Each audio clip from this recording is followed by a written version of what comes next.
Hi, welcome to One Word a Day. I'm Sophie, your pilot into the universe of Chinese. We are going to continue our journey in learning just a little bit more of this amazing ancient language that I'm fortunate to be born into. And last time we talked about 叫苦连天as the phenomenon or somebody's experience of they cry bitter. In English, we have cry wolf, right? It's like giving false alarm. Cry bitter is not necessarily false alarm. Maybe that's legitimate that they feel bitter, they feel suffering, they want to draw attention to themselves. But mostly, mostly people, Chinese people are expected to be silently suffering. That's expected. Like if you suffer, yeah, go with that. Like nobody really cares. But 叫苦 is like the contrary to that normal behavior. This is like a draw attention to people's suffering, and that's unusual. That means either the suffering is really extraordinary that you have to call it out verbally in a dramatic way, or it could be the suffering like this individual, like they want more attention. It could be either way. But in a Western culture, normally individual expressions are encouraged. So nobody judge if you cry bitter. But in Chinese, normally you don't cry anything. At least that's my experience. Okay, today we have 哑巴吃黄连. Actually, it has a second part that I'm going to talk about tomorrow. It's too long. So 哑巴吃黄连. Okay, as you can see, it's 5 characters. 5 characters are normally more contemporary because it's not went through the life, gone through that transformation of forging it into 4 classical 4 character structures yet. And also it's a more colloquial, I guess. 哑巴吃黄连. And actually in this context, it's hard to make it even shorter because each character actually carries something that cannot be ignored. Okay, 哑巴. Well, actually, this ba can be ignored. As you can see, the ba sound is a light tone. Normally, Chinese characters, each one comes with a pronunciation, a tone, right? You gotta have that tonation to go with every pronunciation you make, which is consonant plus a vowel, or at least a vowel. So that vowel sound, that vibration, have to come with a certain tonation to go with it. But occasionally we do have light tone that doesn't go anywhere. It just come out in the air without any direction, without rising or going up, going down, or curving it, or going flat. It's not going flat, even if it maintains its tone, because it's very short. It's shorter than usual. So suppose it's a flat tone, right? So cut short, and then that becomes just a dot, the beginning of time without extension. So 哑巴, you see, we will pronounce it as 哑巴. It sounds like almost ba, like falling tone, right? But that's a fully pronounced ba. But here it's slightly touch. 哑巴, very short. Just like in English, we had de-emphasized. It's a necessary component of language, but it's been used so frequently, everybody knows what they're talking about. You don't have to fully pronounce it to the T, right? So language efficiency had that. That's how in the air pronounced things in all language, in both languages, I guess. I cannot say all languages. Only English and Chinese here. Okay, so 哑, it means who cannot speak, who doesn't make a vocal sound. It comes with, of course, the mouth symbol, means speaking. And then the right side is this beautiful pattern. Here the linguistics or whoever did language character formation, like what etymology, right? Whoever studied that come up with a kind of series to describe or imagine why this character. Okay, I've been doing this for over a year, so now I can still only speculate what that is. The top and bottom our upper lower boundary. Sometimes, I mean, if we have a number 2, that means the sky and the earth. So heaven and earth, basically, that's your existence in between these two boundaries. And then there is this almost mathematically, this, it's called a parable. I don't know how to pronounce it in English, but you know, the mass in a coordinate looks like this or this. That's the 4 directions, right? And the 2 sidelines in the past characters, I saw this shape, these 2 sidelines on the edge to describing not a barrel, bucket. So ancient way bucket, a holder, a container, the border of the container, the profile view of the side of the container that we can only see the side, right? It's a cylinder shape, so we don't see the other side. In 2D representation, only that. So a cylinder shape, and you can view it as, it could be a 3D object, something like a cylinder shape. And then there are some connectors in between. Or it could be some 2D decoration patterns. So kind of imagine the metalware of 5,000 years ago. 5,000 years ago, the bronze metalware that's highly decorated, specially shaped. It must be cast or something. It's a mystery, like we couldn't figure out. We cannot even reproduce that thing again. But it was highly valued, and actually a lot of pieces discovered in all kinds of shapes. And that metal thing got curves like this. So this could be a decorative pattern on it. And the whole thing can describe either a 3D object or a 2D pattern. That's not somewhat perfection. That's somewhat substandard. And the substandard was carried over to, this is not the best. This can function, this is good, but this is not the best. And actually this, yeah, by itself, it pronounced as yeah, character was used to describe the number 2, the runner up. So in Olympic Games, right, we have gold medal, silver, copper. This is the silver medal earner. So we translate that as Ya Jun, like this is the silver, this is not gold, this is the second best. It's still good, it's not the top one. That's the concept. So when you pair that with the mouse, that means, yeah, that, okay. In a way of language making, I almost want to imagine this describes something that function, like a missing a function that relate to things doesn't come out. Probably that means like inside here is a cavity, but all sides are blocked. So you cannot really, if this is a bottle, it's sealed. You cannot really pour the content from it. Maybe that's my third discovery, like third, instead of well, in this case, it's a 3D structure, and the defect there is not, it doesn't look perfect. The defect there is everywhere it's sealed. It could mean like that, right? So this is a structure. It got openings on all sides originally, and now all 4 sides are sealed. Maybe. Okay, so that makes sense. If visually we understand like that, that means this person cannot pour out the words. Everywhere is sealed. Sealed speaking, silent, mute. Okay, but came from this looking structure, and then in contemporary you can see it changed. The horizontal line changed to vertical, easier to draw, and then this squiggly thing is too hard for it to require everybody draw the same way. Even if we spend years to perfect our handwriting, it's a torture.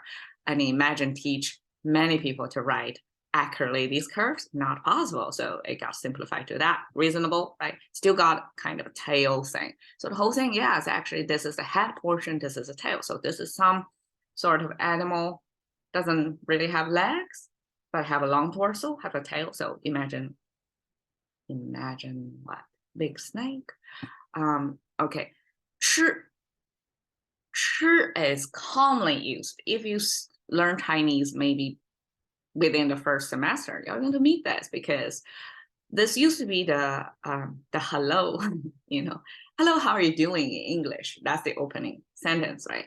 In Chinese, it's 你吃了吗, right? That at least in the past. So because eating, feeding yourself, getting enough nutrition was such a task, actually, and how you're doing just boil down to whether you feed yourself. That's the ultimate care for a stranger, right? Or somebody you just met. And that used to be the case. And this 吃 means eat, right? So every Chinese learner will come across this 吃 concept quickly. But when I actually look it up, this character being used here, which is simplification of that, actually doesn't mean originally eating. It means stuttering. So the mouth symbol, just like here, means something related to speaking, something related to verbalization, even if this is silenced, sealed verbalization. This is the verbalization with repetition. You see, these are repeated air going out, and finally the string of air goes out. So actually it means stuttering. It means repeated speaking something, some same message, but it was repeated several times. That's the definition of stuttering. Pretty accurate, right? And we represent it visually.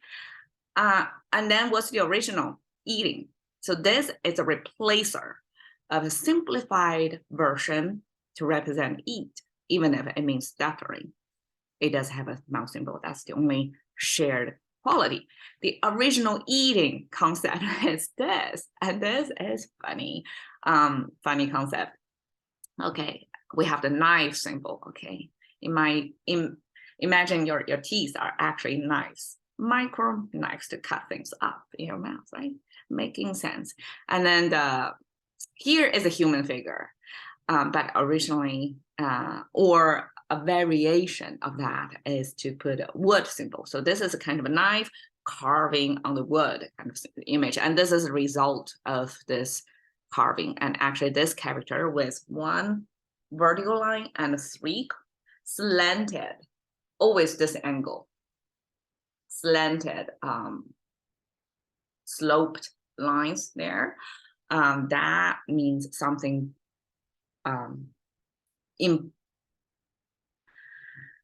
like a lot of them, abundance of them, but it's not a positive abundance. It's like untrimmed abundance. So imagine your backyard without a trimming, without a landscaping effort, things grow wild. So that's kind of grow wild symbol over there.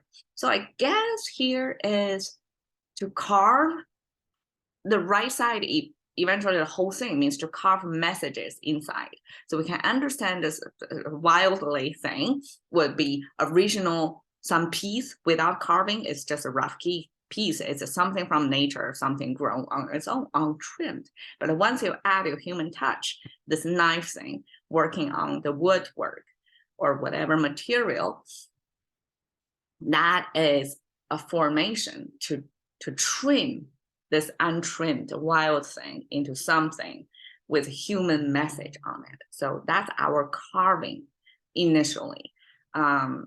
So carving, so mouse carving, that's a beautiful message. That's how the language creator used to describe eating, this process, almost like sculpturing with your mouth, right? Mouse carving, that's our eating. That's food processing event. I mean, in essence, what's the eating process? That's food processing in your mouth, right?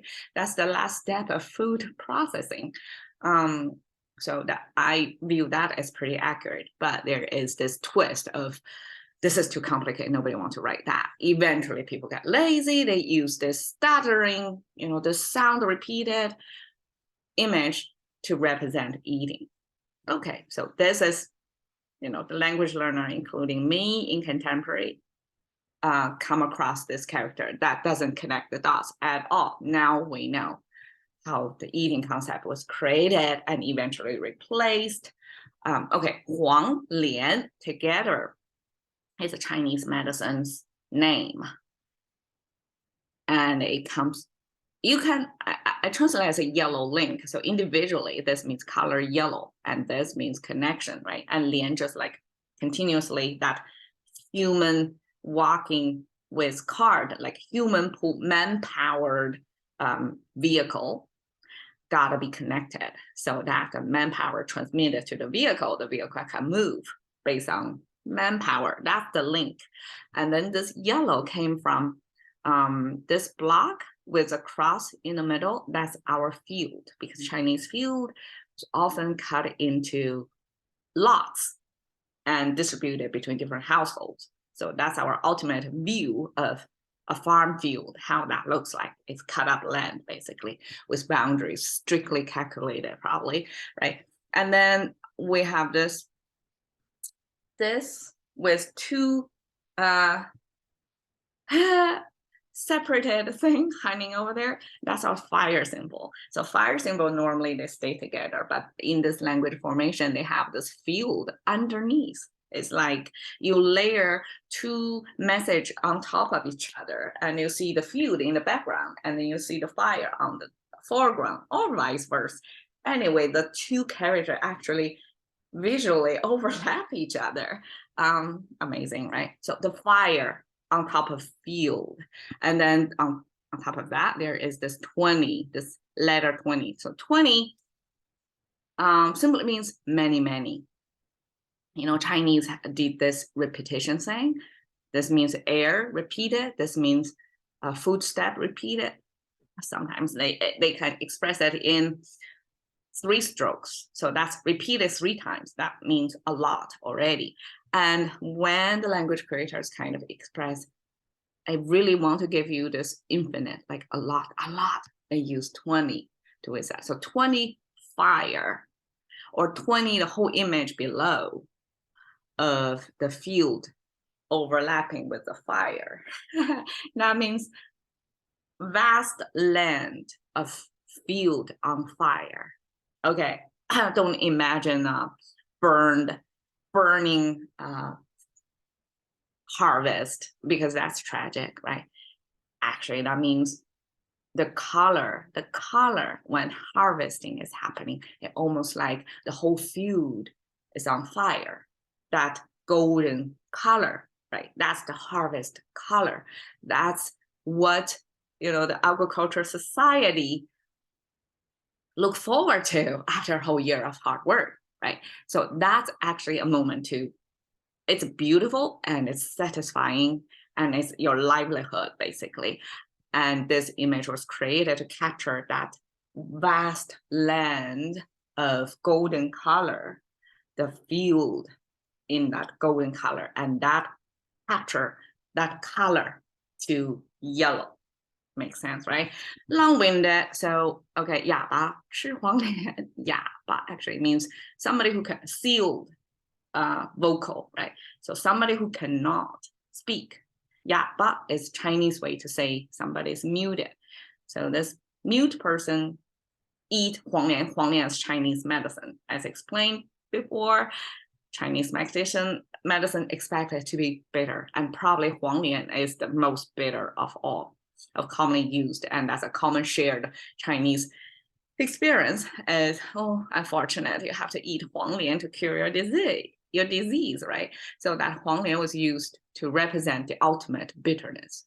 So when a muted person eat that bitterness, they cannot vocalize the suffering. So it forms a contrast of 叫苦连天, like you cannot really cry out the bitter feeling in your mouth.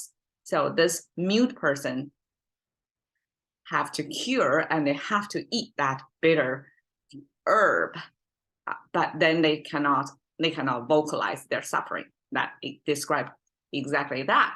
And I try to find an English concept to capture this moment of somebody suffer hugely, but they have to somehow seal it, right? Just like a muted person. And I came across this. I guess this eat it doesn't necessarily mean any extensive meaning. It just means literally eating. But I think in English, in the sense I have up to now, eat it could mean something give to you. You don't really like it. You don't like the food, but you don't really have an option not to eat it. So you have to eat it.